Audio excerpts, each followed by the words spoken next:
If you've read my book, Storytelling Works, you'll know this is how it opens.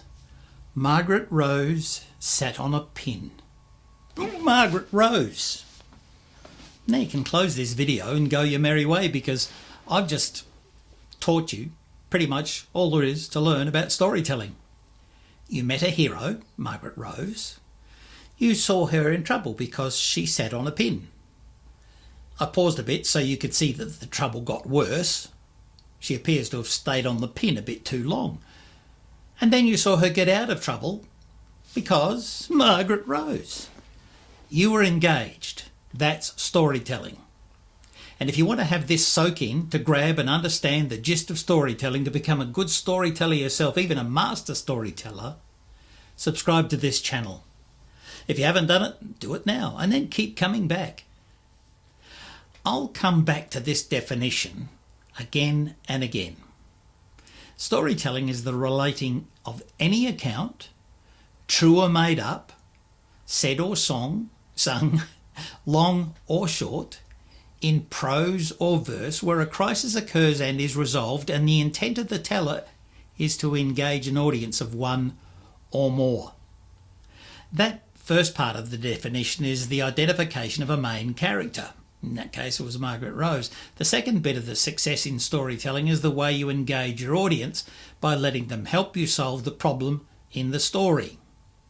And the third is a solution, usually coming through the involvement of a person, a thinking, feeling, action-taking, genuine person with whom your audience can identify. Let's think about that a little bit more. I've got a couple of notes.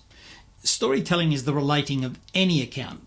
It's your own personal one or something of somebody else, historic, famous, near you or far away. So it's true or made up. Let's see.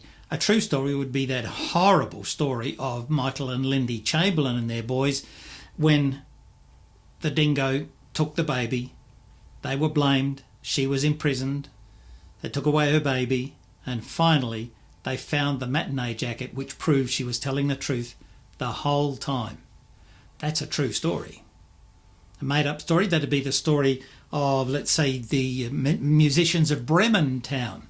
The musicians of Bremen, they were the dog, the donkey, the rooster and the cat, who all decided to run away because they were too old and the people were going to get rid of them, and they had adventures on the way, but they found that they could sing, and so they sung once and scared the wits out of some robbers, and on they went to Bremen town with all the goodies they'd rescued, and then people took them in and they lived happily ever after. So it's true or made up.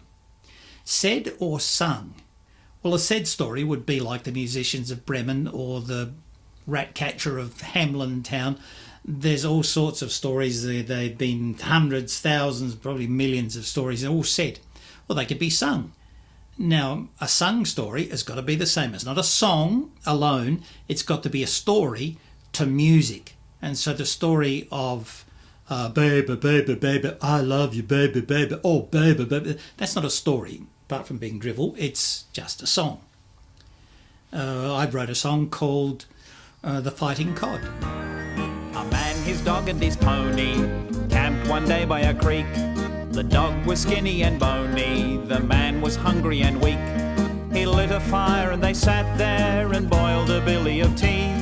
He gazed down into the water and there what did he see? The biggest cod in the world was sitting there on a rock.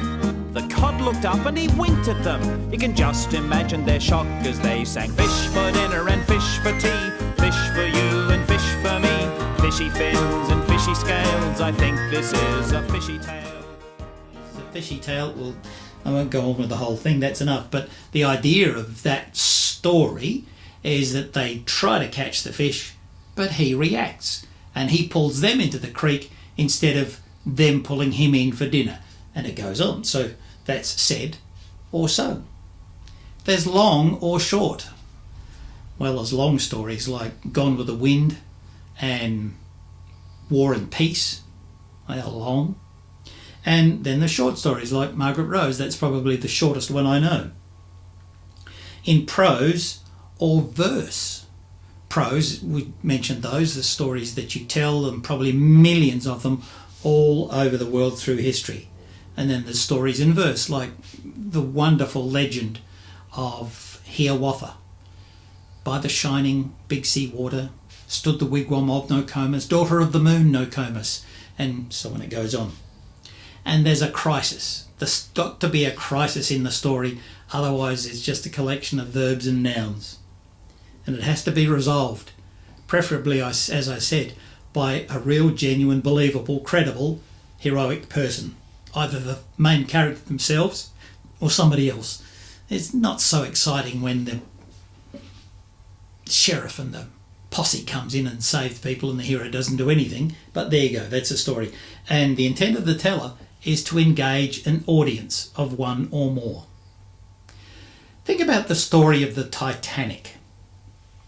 The story of the Titanic is worth repeating here because once I learned that the Titanic story had been made into a movie 7 times. And any thinking person would have to say 7 times? Everybody knows what's going to happen. The ship sinks. Yes. But as you sit in the theatre or in your lounge room watching the movie, the people getting on the Titanic at the beginning of the movie have no idea what's going to happen to them. So you begin to identify with them. You know the ship's going to sink and so many people are going to drown and it's tragic and so many people are going to be saved. So you watch the movie and you say, I bet that's the captain. Oh yeah, he's got a beard, he must be the captain. Oh, that's the engineer, he's bald. Yeah, engineers are bald. And she looks like a bit of a tarty person. I wonder if she's a bit naughty. And then you see a little kid and you say, I hope he doesn't get drowned, he's sweet. And then you see a gorgeous woman and you think, wonder if she's going to turn out to be some sort of hero. Wonder if she gives up her seat in the boat for the poor old man.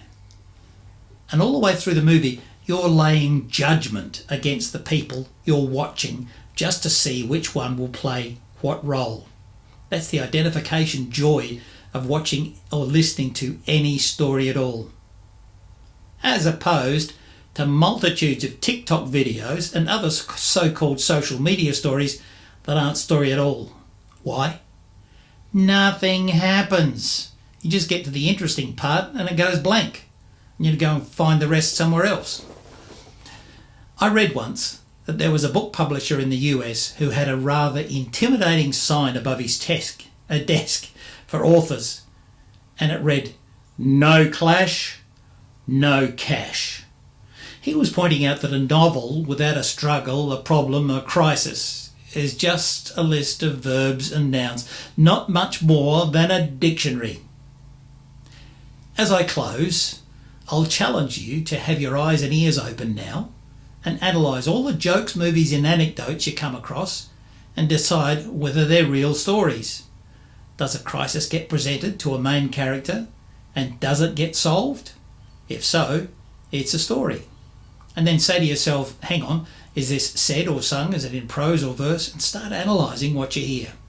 So, until next time, remember to subscribe, look on the Storytelling Works blog and find out what's going on. And remember, storytelling works, so let it do its job.